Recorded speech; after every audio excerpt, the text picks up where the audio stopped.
Tjenare alla storfiskare! Idag så ska vi inte fiska, utan som ni ser här så är vi i skogen och vi ska ut och plocka svamp och blå. Nej, det ska vi inte. Utan vi ska göra det som ni ser på marken här. Här har vi varit och grisat och bökat runt och där ska vi fiska. Nej, det ska vi inte heller. Utan vad vi ska göra, vi ska gå in i skogen här till en liten pöl och så ska vi fiska smågäddor, kanske någon stor, på popper, på ytbete. Det är riktigt häftigt sommarfiske. Jag tänkte vi säga Tobbe, där kommer du få en. Han kommer komma igen. Alltså här är ju farligt. Hjälp Edvin, jag sitter fast. Jag sjönk ner. Oh, jag har. Shit, vilket tugg Edvin. Oj, så du! Den bara flög! Jag har ju varit inne på Google Maps här nu då och hittat det här grisstället här. Jag såg liksom att de har gått och bökat i mossan här inne. Så här, någonstans här tror jag. Det ska vara någon vatten här i alla fall. Vi får se. Enligt kartan så ska det vara en asliten sån här pöl. Alltså typ så här stor. En bit in här i skogen. Som är typ så här. Alltså det ser helt svart vatten ut och så här verkligen en liten sump liksom. Så där ska vi se om man kan få lite fisk. Så nu ska vi gå genom skogen här och se om vi kommer fram till någon sjö. Jag ser något Tobbe. Jag ser vatten här. Är det en sjö? Det är ju en sjö här. Men myggorna hinner äta upp oss innan vi kommer fram. Hoppas att det finns någon fisk där. Jag vet inte, vi har aldrig fiskat här. Den här sjön tror jag Edvin är livsfarlig. Vi kan dö här. För att, titta här nu på detta. Om man går här och inte vet om det så kan man sjunka ner och gå igenom. Det är därför jag har på mig badarstövlar. Titta här, det bara sjunker. Det är som en vattensäng. Ja, och jag tror att under här så är det vatten. Det är inte mark här utan den här mossan har växt över vattnet. Så helt plötsligt kan man bara, om man har otur, sjunka igenom ett hål. Där sjönk Edvin ner och under tiden så vi väntar på att brandkåren ska komma. Jag har redan ringt brandkåren, så under tiden vi väntar på att brandkåren kommer hit och drar upp Edvin. De här småpölarna kan man hitta i stort sett över hela Sverige. Och det går nog inga jättar här, men jag tror man kan ha kul utbetesfiske. Så det ska Edvin testa nu.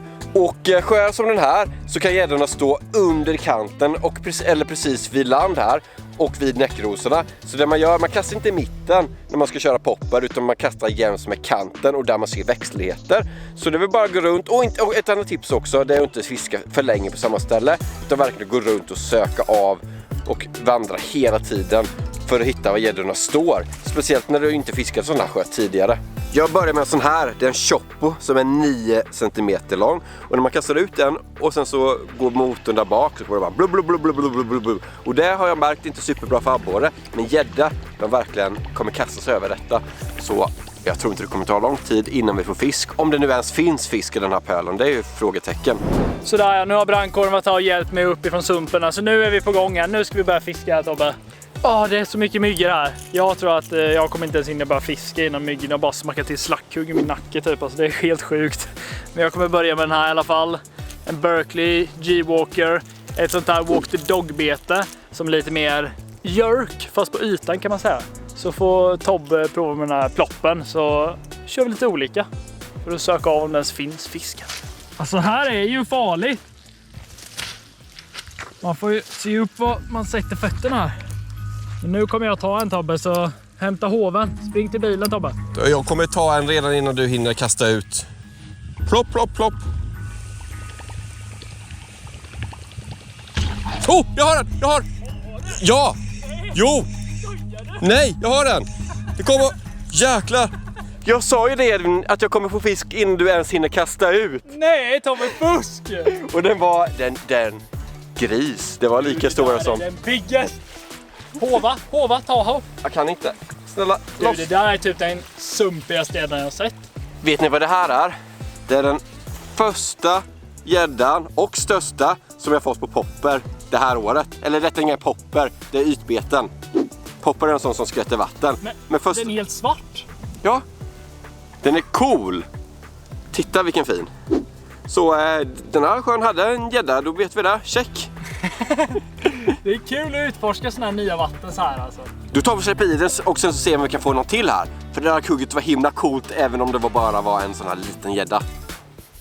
Där ser man när vi släppte i den där gäddan nu. Alltså det här vattnet, det är verkligen, det är Coca-Cola Deluxe. Och då får gäddorna sån där riktigt häftig svarta fenor, leopardmönster på buken och blir riktigt coola. Tyvärr så brukar det inte bli såna här jättestora gäddor i såna här vatten.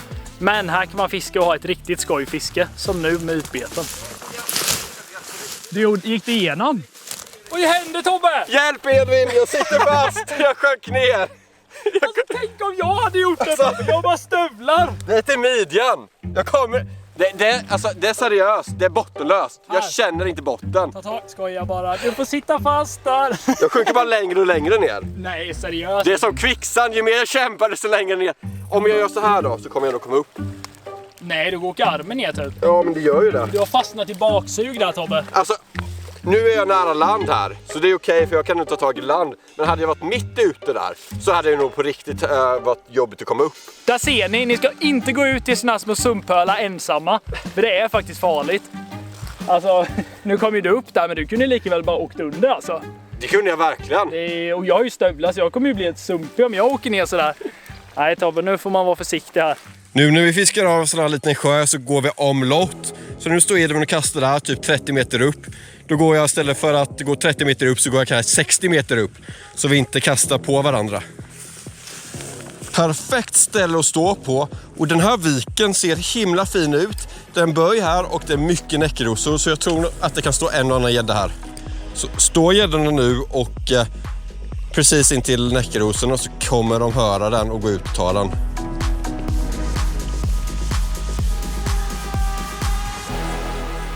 Oh, ja! Jag tänkte vi säga Tobbe, där kommer du få han. Vilket hugg! Han kommer komma igen. Shit, vilket hugg, Edvin! Det är när man kan stå i ett sånt här hörn som vi gör nu, det är det som är hett ju. Kan kasta igen som är hela. Jag tror verkligen på choppon mer än jag tror på din Jaywalker. Jag har haft bra abborrefiske på din Jaywalker, men just choppen... Oh! Såg du? Nej. Oj, såg du? Den bara flög gäddan. Då är du den! Ja, men... Det är stim. Det kanske är abborre. Jag är gädda i alla fall. Jag är gädda. Vi hade ju en. Ja, jag hade en första kastet med där. Kolla vad coolt. Värsta svarta skalbaggen bara kom upp här i Jag tar ett till kast natt här. Kolla buken, vad häftig. Alltså titta på den här. Hur coola är inte gäddorna här? De är verkligen helt mörka. Och det förstår man ju när de lever här. Kolla buken. Så sjukt. Och den här är lite fet faktiskt. Vi hittade värsta stimmet med gäddor här. Tobbe och jag bara drog dem så här. Det var flög gäddor.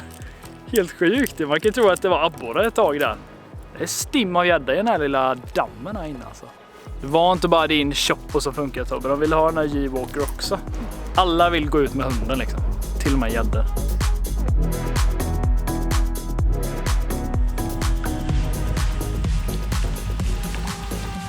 Oh, jag har den! Direkt kastat efter du har lagt i din Edvin så kommer det en... Vad är det? Är det en gädda också? Eller en borre? En gädda. Det är nog den svartaste gädda jag någonsin har fått. Alltså, titta på den. Titta magen. Man säger ju så här att gäddor får pelagisk buk i pelagiska sjöar. Men jag kan säga att denna sjön är nog maxdjup på typ 2 meter. Så jag kan säga att de lagar nog inte pelagiskt här. Jo, det gör det, från jag på ytan. Ja, du säger. Den har ju verkligen ingen täckning. Och de är alla stöpta i samma form. Sen är det inte så jättemycket betesfisk eller sånt det den här pölen verkar som. Så de verkar ju inte bli jättestora här, men det ändå finns en hel del gädda. Inte varje dag man får chokladgädda. Så i med den och sen så ser vi vad som händer härnäst. Ja, nu händer en liten olycka här. Vi höll på att filma riktigt coola ythugg här när gäddorna kommer efter och bara smäller sig ytan.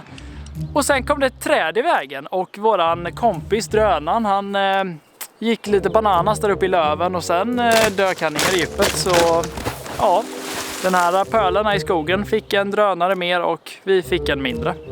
Ja, är du inne i trädet? Så kan det gå. Är du ledsen? Jag skyller på att Tobbe, han kastade så snett så jag trodde att han kastade in i skogen där och så åkte den in i träden och så svängde den. Så gjorde det en massa volter och grejer. Så ja, nu är man lite ledsen men... Som ni vet så ska man ju kasta precis vid land för att få fiskar här. Så jag kastade precis vid land, Edvin skulle följa efter. Och vad händer då ju? Stick ut en grena jävel, Tobbe! Men man måste ju offra sig lite för att få snygga bilder. Och om ni tycker att man ska göra det så till att trycka på gilla-knappen. Edvin behöver allt stöd han kan få. Nej, men vi gör allting för att få de bästa filmerna och ibland så händer att drönare kraschar. Som den här gången. Men det enda vi kan göra nu är att fiska vidare. Det är det. Så nu måste vi utforska den här sumpölen utan drönare. Bara med alla andra kameror.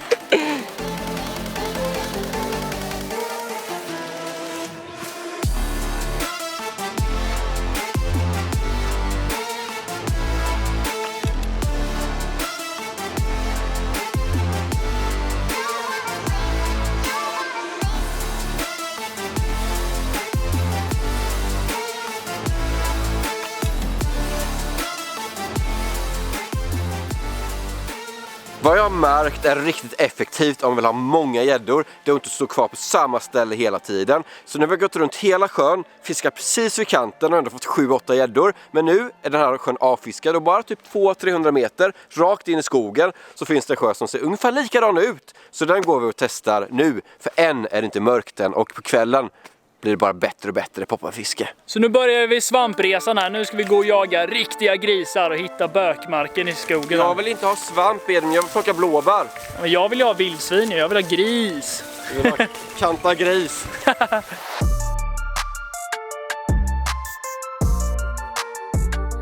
När jag kör sånt där kul sommarfiske, när man går runt så här från land och fiskar med lätta beten, så vill jag ha en lätt utrustning. Jag vill inte ha min tunga gäddutrustning som är på hösten, utan då har jag bara det här som man smidigt kan gå runt i skogen med. Det är en Shimano Ultegra 3000 storlek, perfekt för det lätta gäddfisket, med en lina som är 0,18 mm flätlina, och till det så har jag ett lätt spö som tar 10-40 gram. För när vi fiskar sånt här sommarfiske med ytbeten så har vi små poppor, så de väger inte alls mycket. Så ett 10-40 gram är perfekt, men du vill inte ha för lätt heller. Du vill inte ha din nabbelutrustning, för om du får på en stor gädda så vill du ändå kunna fighta in den. Och då är det här Stingerhornet plus 10-40 gram. Perfekt för att ha en väldigt bra ryggrad. Så dessutom så är det roligt att drilla små fiskar med.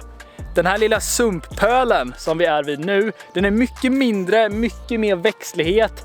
Alltså här, det är väldigt, väldigt litet här. Det är liksom, det blir inte långa kast man får ta här för det är så himla smalt. Och det är inte bara växter vid kanterna. Nej, det är växter i mitten, det är liksom grunt överallt. Det här blir verkligen så här, ja, det blir spännande att se om det hugger här. Jag tror ändå vi kan få någonting, jag vet inte. Men ja, vi kör Tobbe, jag kan inte hålla mig nu. In i skiten bara. Första kastet in i vassen här. Kolla det lilla hålet där inne Tobbe. Kolla. Nej, här högg det ingenting i den här lilla pölen. Vi vill bara gå vidare och se om vi hittar något annat vatten vi kan köra istället. Inte lönt att stanna och nöta.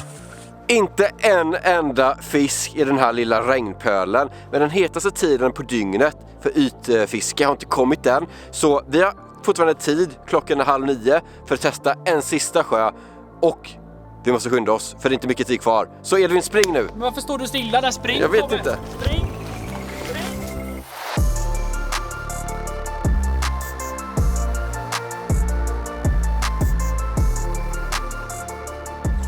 Här var det ju dugligt med svartvatten. Och kolla här Tobbe, jag kommer få en på första kasten nu. Jag kom perfekt! Jag kom i bästa luckan! Jag kom i värsta luckan här. Alltså Tobbe, här är det något fel. Det ska bara hugga här. Alltså här där jag är nu är helt sjukt fint. Det måste vara någon som har hällt i gift i den här pölen. Alltså det här måste ju vara helt sanslöst Tobbe. Det här ser ut som värsta gäddparadiset. Det är så fint här. Vi är den här nya gölen här. Men alltså, inte ett napp. Inte en gädda som har visat intresse. Jag fattar inte vad det är som händer. Fan, jag bara andas in den här asen. Inga fet. Jaha, nej jag tappade den. Så det vad jag gjorde Tobbe? Ja. Jag gjorde spinstopp så här för jag skulle flytta kepsen för det kom massa mygg i huvudet på mig. Och då bara small den när den låg stilla. Nu blir man ju på hugget här. Inte bara gäddorna utan jag med. Såg du Tobbe? Ska jag ta? Nej, bort med det. Nej, din lilla gris. Jävlar! Vilket hugg! Ja! Jag fick en i skitsjön. Precis vid kanten. Jag kommer. Det är det största för idag. Ja! Lätt största för idag. Nu ska vi bara landa den här utan att gå ner i sumpen. Nej! När det är sommar så här så kan det ibland vara bra att bara releasa dem precis vid kanten så man slipper ta i dem. För de brukar sprattla ganska mycket och då kan man få krokar och sånt i fingrarna. Så jag tänkte att vi behöver inte se på den. Det var min tanke. Det kan man göra, Tobbe, men i det här fallet så var du som var dålig. Nej. Alla här inne, de vill se den gäddan faktiskt. Ja, men jag får väl ta en till då. Ja, vi får göra det. Vi får ta några kast till. I alla fall försöka. Om vi hittar en så kan det stå flera polare. Men det var jäkligt coolt, tog för precis vid kanten här. Och sen bara tog den en gång och missade. Och sen vevade det till och sen tog den en gång till och då satt den. Jag försöker gömma mig för alla myggar. Alltså jag är helt sönderbiten av knott och skit. Men alltså jag stod kanske 10 meter här borta och jag hörde hur det bara... Jag tänkte nu sjunker Tobbe ner i sumpen här. Men då var det en gädda som kom och bara smashade. Men det är inte mycket tid kvar nu. Vi kan nog fiska 10 minuter till. Solen sticker ner här så snabbt igen nu Tobbe. Nu tar vi dem. Kom igen nu, choppo ploppo. Ploppa till, det är en gädda här. Oh ja! Oh! Shit! Tjena! Den där var nog ett av de sjukaste huggen idag. Nej, men det var ju explosionsartat ytan. Man kan inte få allt här i livet, men knottbett, det kan man få. Och sen så jag också att jag skulle leverera en till fisk och det var inte lika stor, men ni kan få se en fisk från denna gölen. Men även om inte gäddorna är superstora så är ändå detta kul fiske. Galet kul fiske. Ser de här huggen bara explodera ytan så får man såna här. Den var väl inte den tjockaste gäddan som jag har sett. Här var de vita på buken. Det är ju häftigt hur mycket det kan skilja sig från sjöar till sjöar. Jag tror detta är den största dag. Okej, nej. Det förra jag fick var faktiskt större. Den var en bra bit mycket större. Det har ingen sett. Jo, jag filmar med min GoPro här, Edvin. Men ska vi låta den här avsluta dagen? Det gör vi, tycker jag. Det börjar bli alldeles för mycket knott nu. Alltså mina öron bara fyllda med knott. Alltså. Släpp i den nu då. Om ni också vill ha sånt där kul ytbetesfiske så har vi satt upp en bandel med spö, rulle och lina. Det finns också såna här choppos som ni kan inhandla i vår webbshop. Länk finns i beskrivningen eller uppe i vänstra hörnet så har vi lagt in ett kort. Men nu Tobbe, nu har vi stått i sumpen för länge för nu håller jag på att sjunka ner här. Ja, det har vi. Så om ni vill se fler sådana ytbetesfiskefilmer, se till att trycka på gilla-knappen, prenumerera och följ oss på Instagram. Länkar finns i beskrivningen. Ha det bra alla mörtfiskare så ses vi nästa gång. Tja!